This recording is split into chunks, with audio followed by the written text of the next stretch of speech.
just the court is aware, originally this MTRP was filed when he no-showed a judicial review on November 4th. Okay. And then shortly after that, around November 25th is the offense date for the Smith County cases.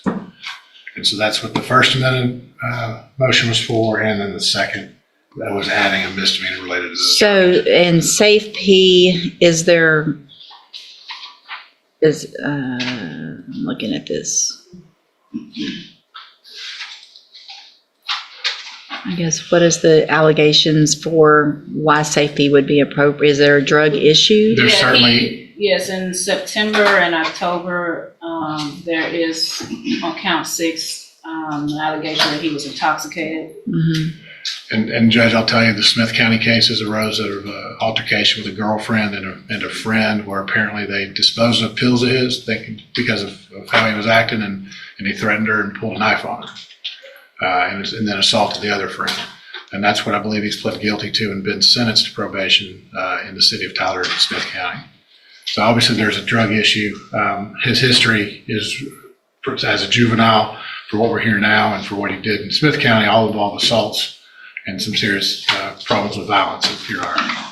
And I do think SAF-P would be appropriate as well, Your Honor, because in regards to the November 4th date, which he failed to appear for his administrative hearing, he was in the hospital due to some self-harm. And so that was the reason why he did not appear on that day, because he was in the hospital. So whatever the court wants to do, we're fine with. We just want to let you know what we thought as a possible solution. Why do you have a black eye? I got hit. Got into a fight. Got into a fight in jail? Yes, ma'am. Anna, you have his. I reviewed that report, Your Honor. I guess you're going to read it anyway, but looks like somebody stole something from him in the dorm, and we can probably look at it. Right?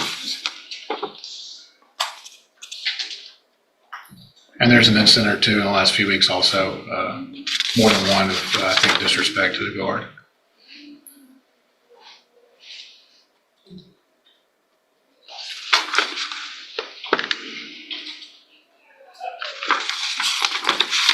So, Dan, why don't you tell me why you think I should not put you in prison today?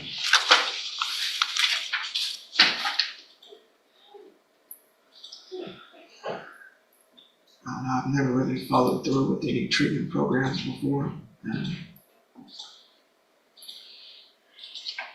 kind of have to or go to prison now, so I really don't want to go to prison. So maybe if I listen and obtain some of the information, I might be able to turn my life around. And so here's the thing, you've been coming here for a while. And I've read about and we've talked about and I understand somewhat and empathize with what you've been through and where you've come from and the issues that you've had to deal with. But at some point, you have to take personal responsibility for the rest of your life and the circumstances of your life before. You have to be able to say, you know what, that was awful. It wasn't great. It wasn't fair. But I'm going to do something different and I'm going to quit doing the same thing over and over again and kind of blaming that didn't have a great upbringing like some other people maybe. Does that make sense? Yes, ma'am. And it's going to be no one's fault at this point but your own. You will be given, you already were given here, all kinds of opportunities. And I'm very hesitant to go along with this because what you're doing is not just using drugs and not showing up. It's the violence that I have concerns with. And that at some point, I don't want it to be on me that I let you out, that you really, really hurt somebody or killed somebody or got yourself killed. Because that's where this is headed. And I understand that was it Tyler County has given Smith County. So what about the Tyler County? That's an error, Judge. I meant to correct. It should. Oh. Tyler, Texas, It's the but confusion Smith between County. City of Tyler and Smith County. So let's do this. I'm going to print this out. So what they did in Tyler, by giving you that opportunity, kind of puts me in a position where if you're on probation there and I give you some amount of time, you're still going to get out and be on I understand why Mr. Nichols, Ms. Holmes have come up with this agreement. But I want you to understand that if I send you to SAF-P, two things, and you're not the first person I've said this to today. You're going to have some amount of time while you're waiting in our jail to go to SAF-P. And then once you get to SAF-P, you're still incarcerated. And any incident reports that happen, any incident in our jail or SAF-P is going to be a violation of your probation before you ever get back out. And I won't care what they're doing in Tyler. I don't care if they keep you on probation. You'll be done here. And it's not going to be for a little 3-year sentence. Do you understand that?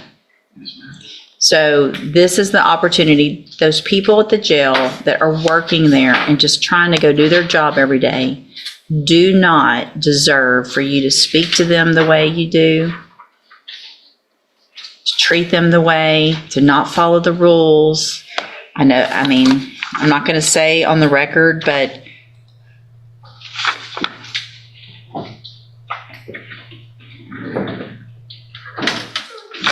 I guess my concern, if you really don't want to be in jail, the way you're talking to some of these people, like, if you write me up and you can't tell me what to do kind of stuff, doesn't make me feel like you're really going to be able to do this. If you really want to, it's up to you. It's just a mindset change. You're going to be given the opportunities, but I want to know, and I will be checking. My staff can check every day until you get to SAF-P. Anything else happens, they're going to file a motion to revoke, and we're going to be right back in here within a couple of weeks if necessary. Do you understand? This is your final chance. That's it.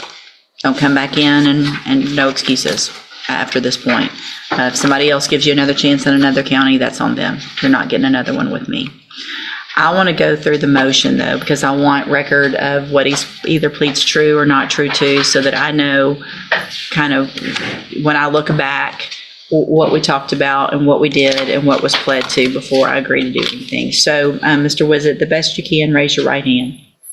Do you swear or affirm the testimony you're going to give in this hearing will be the truth, the whole truth, and nothing but the truth? Yes, ma'am. All right, put your hand down. And will he waive the formal reading of that motion? Yes, ma'am. And so before we go, Mr. Nichols, did you want to make a Judge, amendment? two things. I will drop count 1 for failing to appear at that hearing based on the conversation I had with Ms. Holmes. Okay, And then on count 9 and count 10, change the county, which currently reads as County of Tyler to County of Smith on both of those counts. any objection? And I Okay, believe it's correct on the other. Okay, yeah, I think that's all I need to change, Your Honor. all right, thank you. So, Mr. Whitsitt, I'm going to go through this motion. It shows in cause number 24-0198, you were placed on probation July 1st of 2024 for the offense of injury to a child, elderly, or disabled individual. And that was a 3-year deferred probation. Is that correct? Yes, ma'am. And I guess also, I'm going to go through this, but I am inclined based on this to extend that probation for some amount of time based on the allegations as well. So we'll get to that in a minute.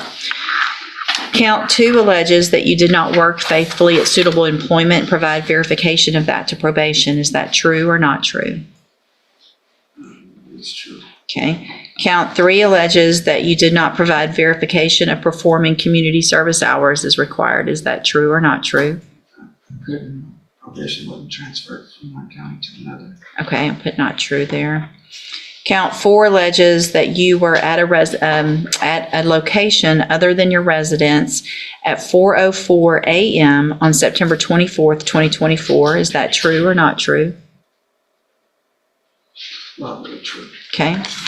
Count 5 alleges that you did not enroll in services at the Spindletop Center as ordered. Is that true or not true? Not true.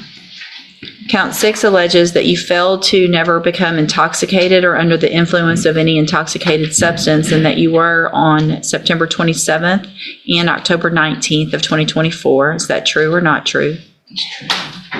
Count 7 alleges that you failed to provide verification of entering and successfully completing the moral recognition therapy program. Is that true or not true? I'm not too worried about number 8. We can abandon that count, Your Honor. Count 8. Count 9 alleges that you were arrested for the offense of aggravated assault with a deadly weapon November 24th of 2024 in Smith County, Texas. Is that true or not true? True. Count 10 alleges that you were arrested for the offense of assault causing bodily injury November 24th of 2024. Is that true or not true? Count 11 alleges that you were at a location other than your residence at approximately 19 p.m. on November 24th of 2024. Is that true or not true? Not true. Count 12 alleges that you were arrested for the offense of assault on a family member and by impeding breath or circulation November 24th of 2024 in Smith County. Is that true or not true? True.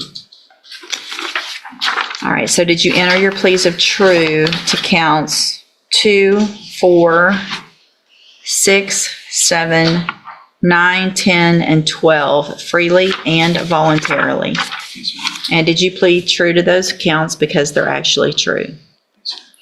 All right, then at this time, I'm going to find that you entered your pleas of true to those counts freely and voluntarily.